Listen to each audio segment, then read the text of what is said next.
Başörtüsü hakkımız engellenemez. Başörtüsü hakkımız engellenemez. Başörtüsü hakkımız engellenemez. Başörtüsü hakkımız engellenemez. Bu genelge ile başörtüsü ve tesettür gibi bir mukaddesatımız vücut hatlarını belli eden şort, tayt, yırtmaçlı etek, kısa pantolon vesaire kıyafetlerle bir tutularak yasaklanması gereken bir unsur olduğuna karar verilmiştir. Bu genelge ile başörtülü kızlara İmam Hatip okulları dışında yer olmadığı, bu şekil inanan ve giyinen öğrencilerin hiçbir suretle söz gelimi muallime, tabibe, avukat veya mühendise olamayacağı mesajı verilmiştir. Bırakalım herkes nasıl arzu ediyorsa, gücü neye yetiyorsa onu alsın, onu evladına giydirsin.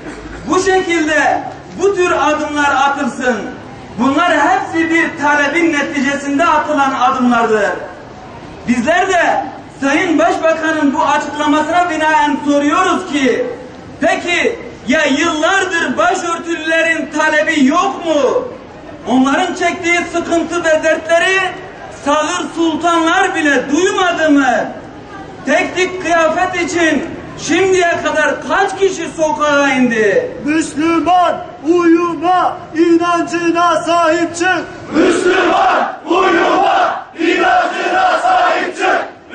Sizin aile efradınız hangi kıstasa göre tesettüre büründüler? Resmi yetişkinlik yaşına uyarak mı? Yoksa İslam'ın kız çocuklarıyla ilgili hükümlerine itaat ederek mi? İslam'da Allah'ın helal kıldıklarını haram, haram kıldıklarını ise helal kılmanın hükmü nedir acaba? Sanatçıları, sporcuları, liberalleri vesaire tabakat-ı halkı ağırladığınız köşkünüze bir günde orta öğretime tesettürlü olarak devam etmek için mücadele eden masumeleri de davet edip onların meramını da dinlemeyi düşündünüz mü hiç?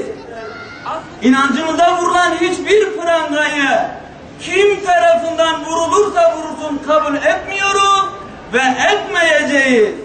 Başörtüsü hayatın her alanında şartsız ve sınırsız, özgür oluncaya kadar mücadelemiz sürecektir.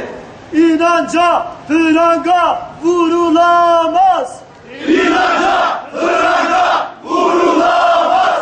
Ya zorunlu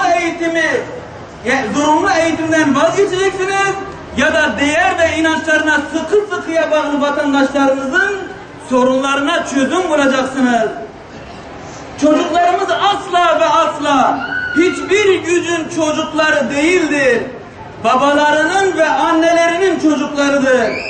Hiçbir güç çocuklara asla bir kimlik dayatamaz. Bir kız çocuğunun hangi yaşta başını örteceğine annesi ve babası karar verebilir. Bırakınız akıl bali olma yaşını, kundaktayken bile örtebilirler. Buna mani olmaya kimin hakkı olabilir ki? Hele şimdiye kadar yaptığı gibi devlet kendisini çocuklara tanrısı gibi dayatamaz. Tekbir! Allahu Ekber! Tekbir! Allahu Ekber! Tekbir! Allahu Ekber! Hükümeti bir an önce bu vahim hatadan geri dönmesi, bu saçmalığa bir son vermesi ve İslam'ın şiarlarını hafife almaması konusunda açık ve net bir şekilde uyarıyoruz.